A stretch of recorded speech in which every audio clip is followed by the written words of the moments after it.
دوستو، ایک نوجوان سخت بیمار ہوا جس پر اس کی والدہ نے نظر مانی کہ اللہ تعالیٰ میرے بیٹے کو شفا عطا فرما دے تو میں 7 دن کے لیے دنیا سے نکل جاؤں گی۔ چنانچہ اللہ تعالیٰ نے مریض کو شفا عطا فرما دی، مگر وہ عورت اپنی نظر پوری نہ کر سکی۔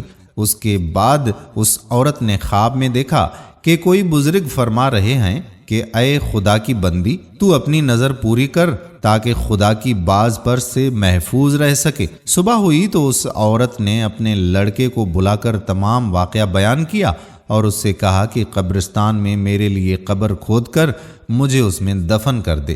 چنانچہ لڑکے نے اپنی والدہ کے حکم کی تعمیل کی اور اسے زندہ ہی دفن کر دیا، اور اس عورت نے قبر میں دعا کی کہ اے میرے پروردگار، میں نے اپنی وسعت کے مطابق اپنی نظر پوری کر دی، اب تو مجھے قبر کی آفتوں سے محفوظ رکھ۔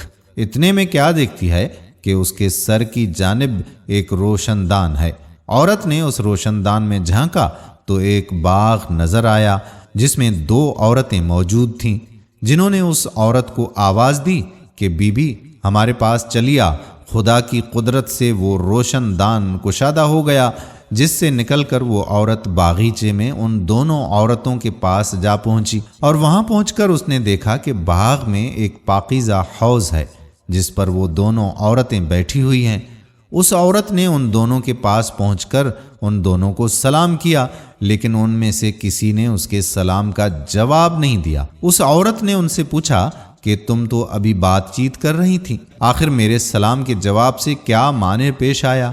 اس کو ان دونوں عورتوں نے جواب دیا کہ سلام تو اطاعت و بندگی ہے اور ہم یہاں اس سے روک دیے گئے ہیں۔ اتنے میں یہ عورت کیا دیکھتی ہے کہ ان دونوں عورتوں میں سے ایک کے سر پر ایک پرندہ اپنی چونچ مار رہا ہے۔ یہ دیکھ کر اس عورت نے پہلی عورت سے دریافت کیا کہ تمہاری اس فضیلت کا سبب کیا ہے؟ اس نے جواب دیا کہ میں دنیا میں اپنے شوہر کی فرما بردار بیوی تھی، اور میری دنیا سے رخصت ہوتے وقت میرا شوہر مجھ سے خوش تھا، بس اسی اطاعت گزاری کے صلے میں اللہ تبارک و تعالی نے مجھے اپنی اس نعمت سے نوازا ہے۔ پھر اس نے دوسری عورت سے معلوم کیا کہ آخر تمہاری اس کلفت کا سبب کیا ہے؟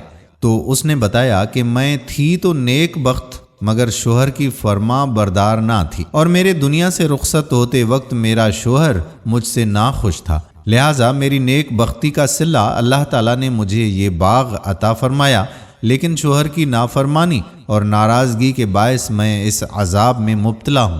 لہٰذا میں تم سے درخواست کرتی ہوں کہ جب تم دنیا میں واپس جاؤ تو میرے شوہر سے میرے لیے سفارش کرنا، ممکن ہے کہ وہ مجھے معاف کر دے اور راضی ہو جائے۔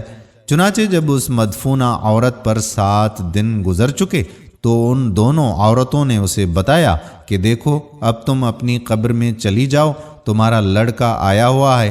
اس بات کو سن کر اس عورت نے اپنی قبر میں آ کر دیکھا تو معلوم ہوا کہ اس کا لڑکا قبر کھود رہا ہے۔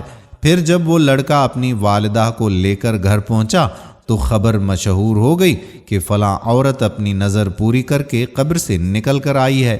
اس خبر کو سن کر جوق در جوق لوگ اس کی ملاقات کو آنے لگے، جن میں اس عورت کا شوہر بھی تھا جس نے اس عورت سے اپنی سفارش کی درخواست کی تھی۔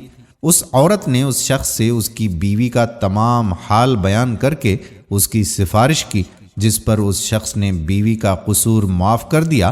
تو اس عورت نے خواب میں دیکھا کہ اس کی بیوی اس سے کہہ رہی ہے کہ بی بی تیری وجہ سے اللہ نے مجھے عذاب سے نجات دے دی ہے، تیرے بھی اللہ گناہ معاف کرے اور تجھے اس کی بہتر جزا عطا فرمائے۔ دیکھیں کہ شوہر کی فرما برداری کا کتنا بڑا صلہ ہے۔ اللہ تعالی ہماری تمام بہنوں کو اطاعت شوہر کی توفیق فرمائے اور ہر آن حقوق العباد کی فکر کرنے اور اسے پورا کرنے کی توفیق عطا فرمائے۔ آمین ثم آمین یا رب العالمین۔ دوستو، یہ حکایتوں کا گلدستہ کتاب سے لی گئی جو آپ کی خدمت میں پیش کی گئی۔ امید کرتے ہیں کہ ہماری آج کی ویڈیو آپ کو پسند ضرور آئی ہوگی اور اپنے دوستوں و احباب کے ساتھ اسے شیئر بھی کریں گے۔ آنے والی ویڈیو تک اپنے میزبان قادر بخش کلہوڑوں کو اجازت دیجیے۔ اللہ نگہبان۔